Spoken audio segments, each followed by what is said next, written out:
Hello my dear friends, मैं राहुल सिंह आपका स्वागत करता हूं डेफिनेट सक्सेस पाठशाला पर। और आज के इस वीडियो में हम कंटिन्यू करने वाले हैं अपना इकोनॉमिक्स का first chapter development. Last video में हमने इसको आधा कंप्लीट कर लिया था। लास्ट वीडियो में हम नेशनल डेवलपमेंट की बात कर रहे थे। अब उस नेशनल डेवलपमेंट को ही हम आगे बढ़ाएंगे कंपैरिजन के फॉर्म में कि भाई जब हमें दो कंट्रीज़ को कंपेयर करना है तो हम उन्हें कंपेयर कैसे करें, क्योंकि अभी हमने देखा कि हर एक कंट्री के लिए जो लोग वहाँ रहते हैं उनका जो डेवलपमेंट का एस्पिरेशन है वो अलग अलग है। हर कोई सोचता है कि कंट्री डेवलप कैसे होगी, वो सब अलग अलग होता है ना। तो जब हर एक कंट्री के लिए डेवलपमेंट का मीनिंग अलग है तो फिर कैसे कंपेयर किया जाए। भाई जब कंपेयर करते हैं तो हमें मालूम है दो चीज़ें हमारे पास अवेलेबल हैं, या तो हम डिफरेंसेस देख सकते हैं या सिमिलैरिटीज़ देख सकते हैं। तो भाई जब हम कंट्रीज़ को कंपेयर करने की बात करें या किसी भी पर्सन को कंपेयर करने की बात करें तो कैसे कंपेयर किया जाए, सिमिलैरिटीज़ के बेसिस पर कि डिफरेंसेस के बेसिस पर। बेसिकली हम यहाँ देखते हैं किसी सिमिलैरिटी में डिफरेंस देखा जाता है। ध्यान से समझिएगा इस चीज़ को समझने के लिए हम एक एग्जाम्पल ले रहे हैं स्टूडेंट्स का। मान लीजिए एक क्लास में कुछ स्टूडेंट्स हैं, उनकी हाइट, हेल्थ, टैलेंट, इंटरेस्ट ये सब जो होते हैं ना, ये वेरी करते हैं, सबके अलग अलग होते हैं। जो हेल्दीएस्ट पर्सन है, हेल्दीएस्ट स्टूडेंट है, हो सकता है वो स्टूडियस ना हो। जो इंटेलिजेंट है यानी स्टूडियस है वो हो सकता है फ्रेंडली ना हो। ठीक है ना। तो जो क्राइटेरिया की हम बात कर रहे हैं, ठीक है, कि हम क्या क्राइटेरिया सिलेक्ट करें कंपैरिजन के लिए, तो ये कैसे सिलेक्ट करेंगे भाई, हमें ये देखना होगा कि हमारा पर्पस क्या है, पर्पस ऑफ कंपैरिजन। ठीक है ना। जैसे इन्हीं बच्चों की हम बात करें, मान लीजिए इन्हीं बच्चों में से हमको एक स्पोर्ट्स टीम बनानी है, एक डिबेट की टीम बनानी है, एक म्यूजिक की टीम बनानी है और एक ऐसी टीम बनानी है जो पिकनिक ऑर्गेनाइज करे। तो हमें पास पर्पस है। अब इस पर्पस के बेसिस पर हम क्राइटेरिया सिलेक्ट कर लेंगे और इन बच्चों में से हम उन लोगों को अपनी टीम में ले लेंगे। जैसे कि मान लीजिए स्पोर्ट्स की टीम, तो स्पोर्ट्स से रिलेटेड सारे क्राइटेरिया लेंगे। तो यहाँ हेल्दीएस्ट बच्चे जो हैं उनकी तरफ हम जाएंगे कि भैया ये फिजिकली फिट हैं, ये स्पोर्ट्स में ज़्यादा अच्छा कर सकते हैं।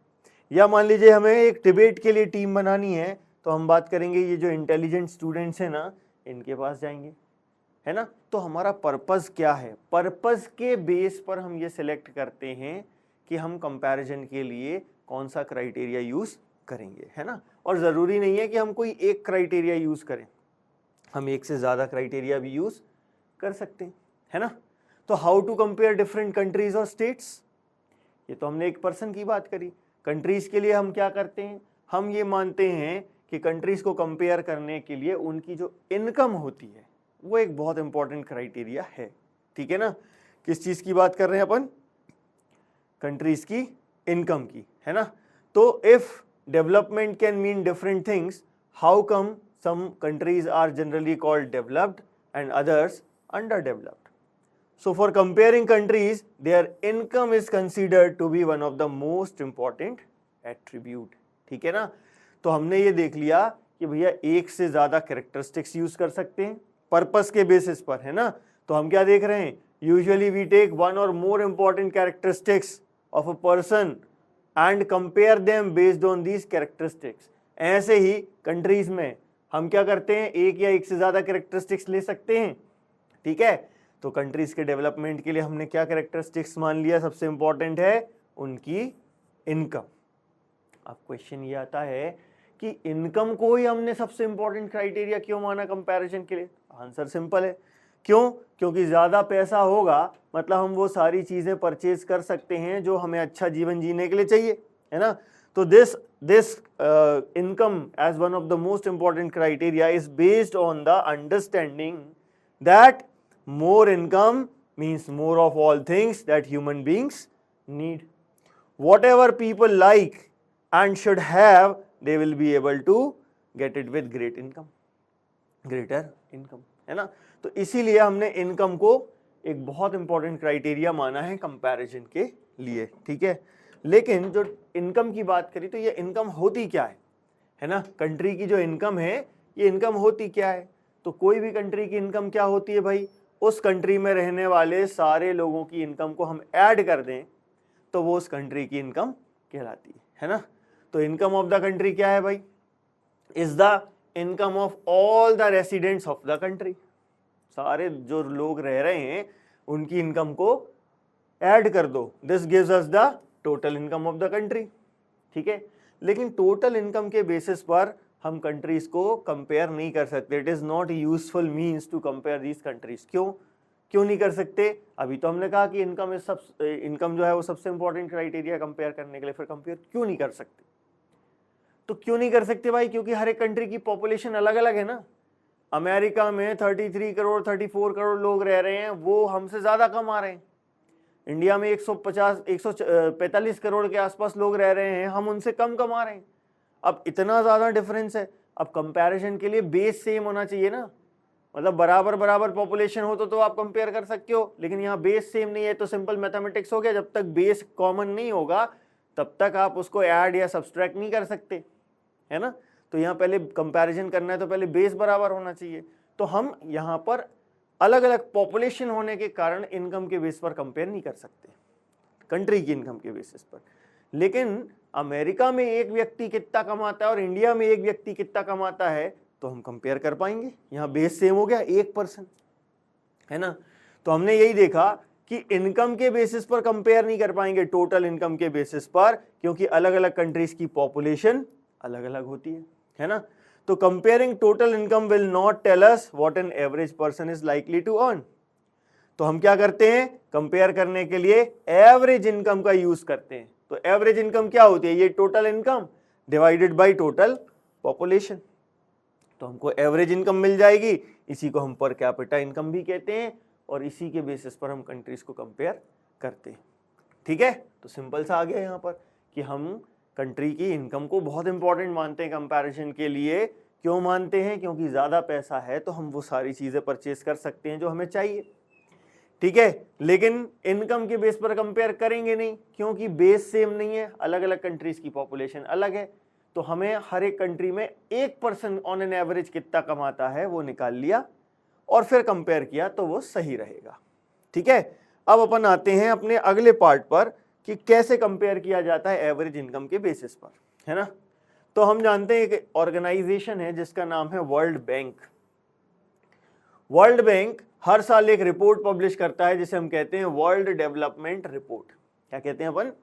World development report. और इस वर्ल्ड डेवलपमेंट रिपोर्ट में वर्ल्ड बैंक कंट्रीज को किस चीज के बेसिस पर कंपेयर करता है? एवरेज इनकम के बेसिस पर। तो इन्होंने क्या क्राइटेरिया रखा है? ये कह रहे हैं ऐसी कंट्रीज, 2023 का डेटा ले रहे हैं अपन, है ना। ये ईयर देखना, ईयर मैच नहीं करेगा तो ये डेटा भी मैच नहीं करेगा, तो आपको डेटा मैच करने के लिए ईयर देखना होगा। ठीक है, तो ये कह रहे हैं 2023 में कि ऐसी कंट्रीज जिनकी per capita income US dollars में, है ना, ये कैनेडियन या ऑस्ट्रेलियन डॉलर नहीं, यूएस डॉलर्स में ऐसी कंट्रीज जिनकी इनकम $63,400 पर पर्सन पर एनम या इससे ज्यादा है, वो कंट्रीज कहलाएंगी हाई इनकम कंट्रीज या रिच कंट्रीज। और ऐसी कंट्रीज जिनकी पर कैपिटा इनकम $2,400 या इससे कम है वो क्या कहलाएंगी? Low income countries. ठीक है, तो इससे ज्यादा है तो हाई इनकम कंट्रीज और इससे कम है तो लो इनकम कंट्रीज। ठीक, इनके बीच में है तो मिडिल इनकम कंट्रीज कहलाएंगी। ठीक है ना। तो इंडिया जो है ना वो इन दोनों के बीच में आता है, तो इंडिया किस कैटेगरी में आएगा? मिडिल इनकम कंट्रीज में। लेकिन मिडिल इनकम में भी उसकी इनकम जो है ना वो लोअर मिडिल इनकम की कैटेगरी में आती है, क्योंकि हमारी पर कैपिटा इनकम कितनी है? $10,030 पर पर्सन पर एनम। ये एवरेज इनकम है इंडिया की 2023 में, याद रखिएगा, है ना। ये 26 का नहीं बात कर रहे हम, 23 में ये है हमारी। ठीक है, इसके बेसिस पर कंपेयर किया जाए तो इंडिया आता है लोअर मिडिल इनकम कंट्रीज की कैटेगरी में। ठीक, तो जो रिच कंट्रीज हैं, रिच कंट्रीज मतलब जिनकी पर कैपिटा इनकम इससे ज्यादा है, इनमें से कुछ ऐसी कंट्रीज भी हैं जिनकी इनकम इससे ज्यादा है लेकिन हम उनको रिच नहीं मानते हैं ना, जैसे कि कुछ मिडिल ईस्ट की कंट्रीज हैं और कुछ अदर स्मॉल कंट्रीज हैं जिनकी पर कैपिटा इनकम इससे ज्यादा है। लेकिन बाकी की जो कंट्रीज जो है ना वो रिच हैं तो वो डेवलप्ड कंट्रीज की कैटेगरी में भी आती है। ठीक है ना। तो ऐसी कंट्री जिनकी पर कैपिटा इनकम $63,400 पर पर्सन पर एनम से ज्यादा है, ये रिच कंट्रीज हैं और ये डेवलप्ड कहलाती हैं, एक्सेप्ट कौन सी? मिडिल ईस्ट की कुछ कंट्रीज और कुछ स्मॉल कंट्रीज। इनको छोड़ दिया जाए तो बाकी सारी डेवलप्ड कंट्रीज कहलाती हैं। ठीक है, तो ये हो गया कंपैरिजन। ये हमने वर्ल्ड बैंक देख लिया कैसे कंपेयर करता है। लेकिन ये जो हम बात कर रहे हैं कंपैरिजन की एवरेज इनकम के बेसिस पर, इसमें कुछ कमियां हैं। क्या कमियां हैं? ये जो एवरेजेस है ना, ये कंपैरिजन के लिए तो अच्छे हैं, लेकिन ये डिस्पैरिटीज को हाइड कर देते हैं, है ना। किस चीज को हाइड कर देते हैं? दे हाइड डिस्पैरिटीज। अब कैसे समझें इस चीज को? इस चीज को समझने के लिए हमने एक टेबल ली है। इसमें हमने माना कि दो कंट्रीज हैं ए एंड बी और दोनों में 5 सिटीजन्स रहते हैं। ये हमने इमेजिन किया है ना। अब यदि हम इन दोनों कंट्रीज की एवरेज इनकम निकालेंगे तो हमको समझ में आएगा कि एवरेज इनकम के अकेले के बेसिस पर यदि हम कंट्रीज को कंपेयर करेंगे तो वो सही नहीं है। ये जो डिफरेंसेस हैं या डिस्पैरिटीज हैं ये हाइड हो जाती हैं। कैसे? पहली कंट्री की एवरेज इनकम क्या निकलेगी? इन पांचों को ऐड किया और 5 से डिवाइड कर दिया, तो इन पांचों को ऐड कर रहे हैं अपन तो 50,000 आ रहा है। इन पांचों को भी ऐड कर रहे हैं तो 50,000 आ रहा है और डिवाइड कर दे रहे हैं 5 से, तो दोनों की एवरेज इनकम सेम आएगी 10,000, है ना। अब यदि मान लीजिए ये वाला डेटा हमारे पास नहीं होता, मान लीजिए ये डेटा हमारे पास अवेलेबल नहीं है, हमारे पास सिर्फ ये वाला डेटा अवेलेबल है कि कंट्री ए और कंट्री बी दोनों की एवरेज इनकम 10,000 है, कौन सी कंट्री ज़्यादा डेवलप्ड है? तो इस डेटा के बिना क्या हम ये बता पाएंगे कि कौन सी कंट्री ज़्यादा डेवलप्ड है? मतलब कि यहाँ से डिस्पैरिटीज हाइड हो गई ना। यहाँ में दिख रहा है एक पर्सन जो है वो कितना कमा रहा है, यहाँ पर हमको दिख रहा है एक पर्सन 48,000 कमा रहा है ना। और यहाँ पर सिर्फ चार लोग सिर्फ 500 रुपए कमा रहे हैं। दूसरी कंट्री में हम देख रहे हैं लगभग बराबर इनकम है, 10,000 के आसपास ही है यहाँ पर। तो यहाँ ज्यादा इक्विटेबल डिस्ट्रीब्यूशन ऑफ वेल्थ है, तो ये लोग ज्यादा डेवलप्ड होंगे, है ना। लेकिन यहाँ पर एक व्यक्ति बहुत ज्यादा डेवलप्ड है और बाकी तो गरीबी रेखा से भी बहुत नीचे है ना। तो एवरेज क्या करता है? ये डिस्पैरिटीज को हाइड कर देता है। तो एवरेज इनकम का ड्रॉबैक क्या है? It hides disparities. ठीक, अब लेकिन सिर्फ इनकम के बेसिस पर कंपेयर नहीं कर सकते ना। हमने अभी पढ़ा था कि इनकम के अलावा भी कई क्राइटेरिया हम सिलेक्ट कर सकते हैं ना। तो हमने पढ़ा था कि भाई एवरेज इनकम जो है वो बहुत इंपॉर्टेंट है कंपेयर करने के लिए, लेकिन हम कंपेयर करने के लिए एक से ज्यादा क्राइटेरियाज का यूज करते हैं, ठीक है ना। तो यहाँ पर अब हम इनकम के अलावा दूसरे क्राइटेरिया की बात कर रहे हैं ना। तो इनकम तो हमने देख ली थी, अब यहाँ पर हम देख रहे हैं infant mortality rate, literacy rate and net attendance ratio, ठीक है। तो इन्फेंट मोर्टेलिटी रेट क्या होता है?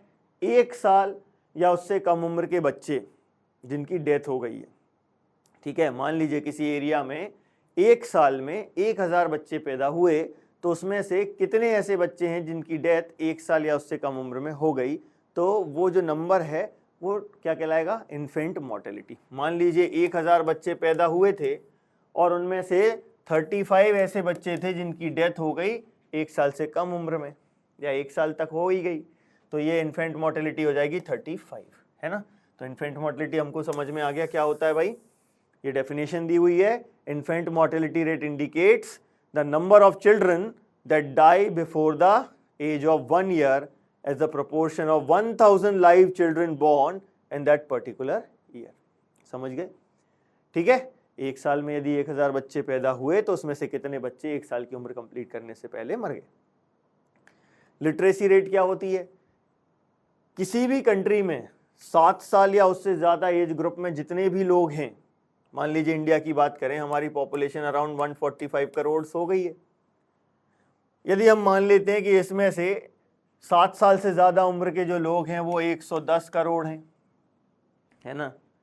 अब इसमें से कितने लोग पढ़े लिखे हैं वो हो जाएगी लिटरेसी रेट। समझ गए ना। मान लीजिए इसमें से 99 करोड़ लोग जो हैं वो पढ़े लिखे हैं, ठीक है, और 11 करोड़ लोग जो हैं वो पढ़े लिखे नहीं हैं, तो हमारी जो लिटरेसी रेट है वो कितनी हो जाएगी? 90% हो जाएगी। आई बात समझ में? तो यहाँ पर हम सिर्फ कौन सा एज ग्रुप लेंगे? 7 साल या उससे ज्यादा एज ग्रुप की बात करेंगे, उससे कम की नहीं, क्योंकि पढ़ने लिखने की बात कर रहे हैं ना, ठीक है ना। तो लिटरेसी रेट क्या होती है, measures the proportion of literate population in the age group of 7 and above. Clear है ये चीज।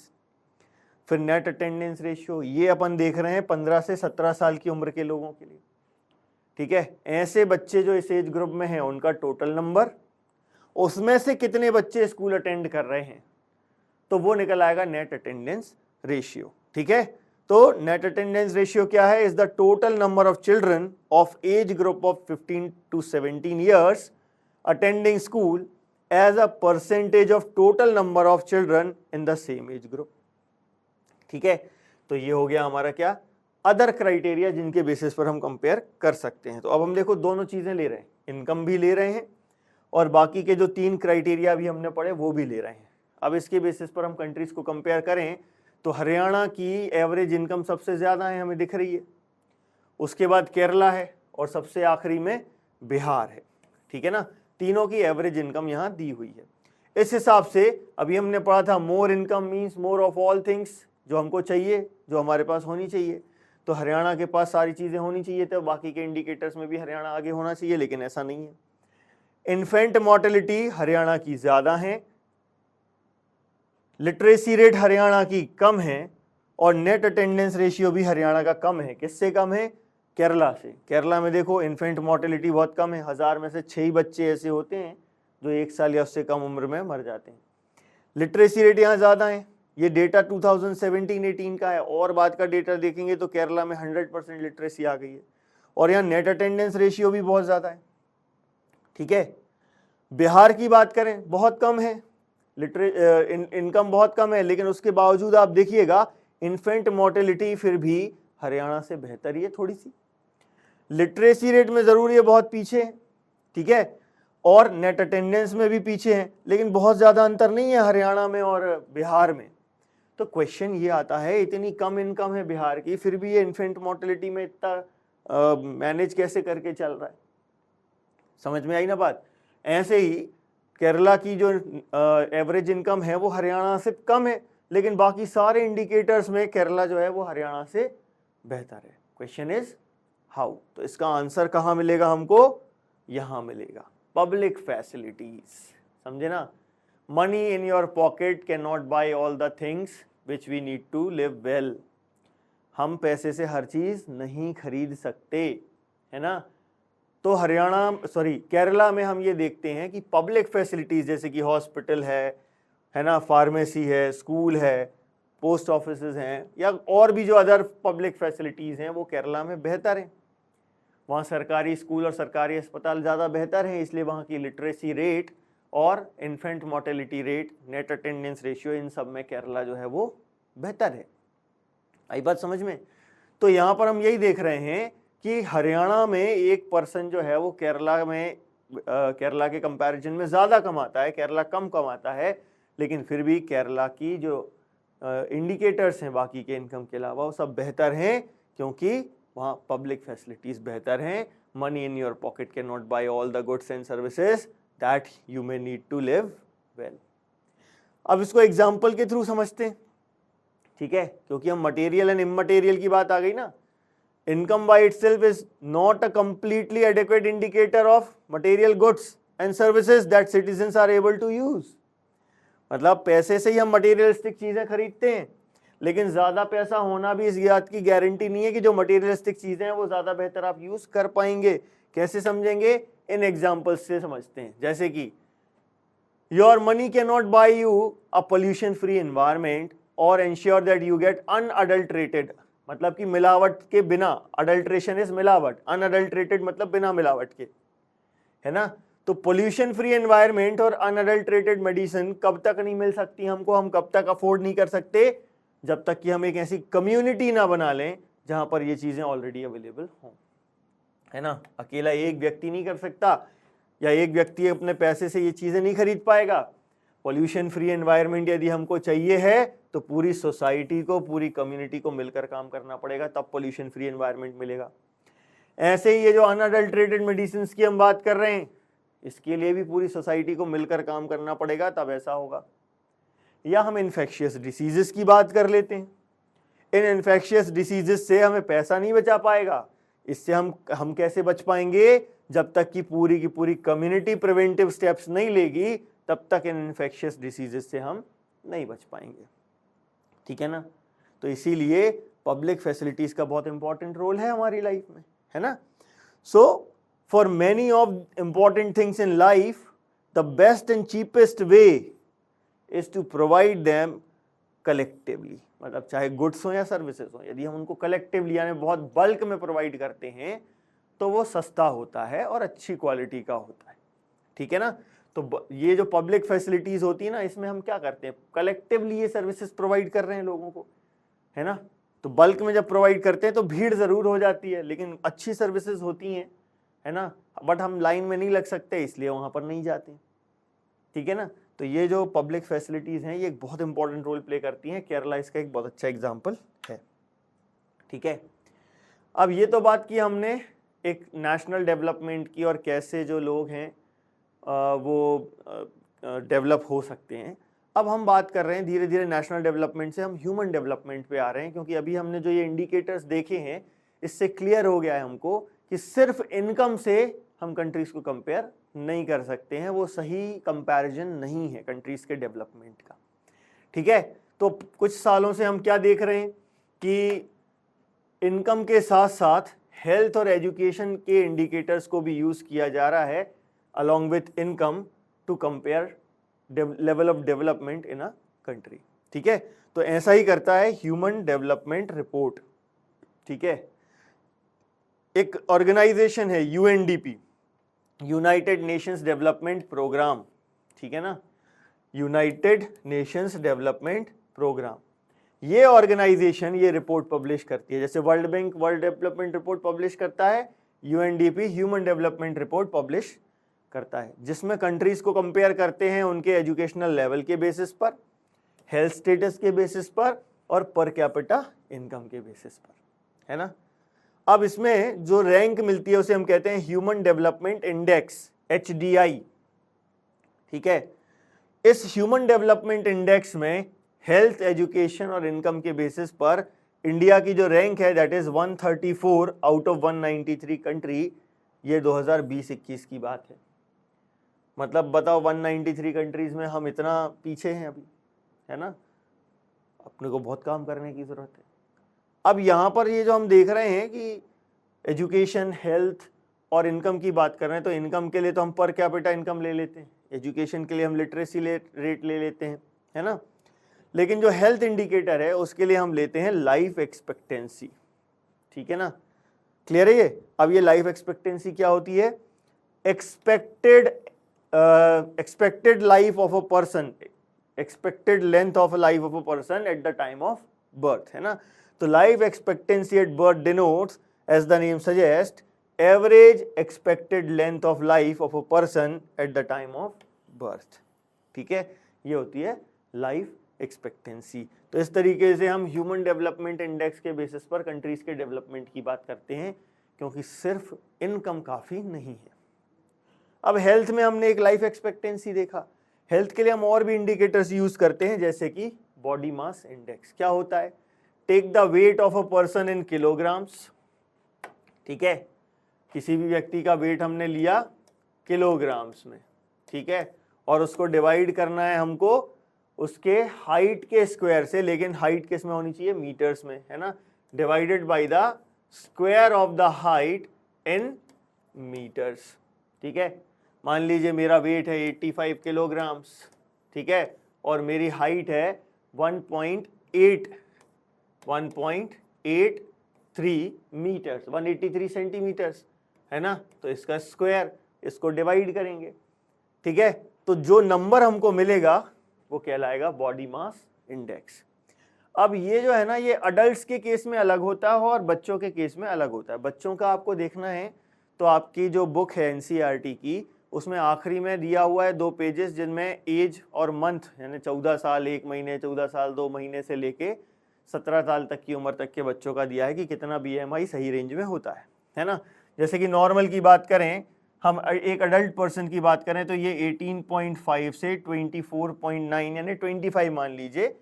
यदि 18.5 से 25 के बीच में आ रहा है तो एक पर्सन जो है वो नॉर्मल है ना।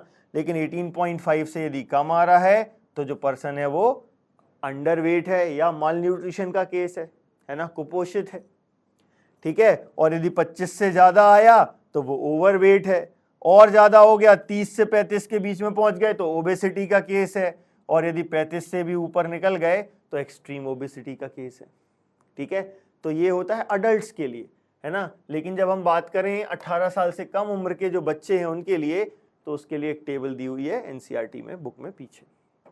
ठीक, तो एक पर्सन का जो बीएमआई है ये कैसा हो सकता है, ये विद इन नॉर्मल रेंज हो सकता है, लेस देन नॉर्मल रेंज हो सकता है, या मोर देन नॉर्मल रेंज हो सकता है। ठीक है, तो ये भी यूज करते हैं हेल्थ इंडिकेटर के लिए।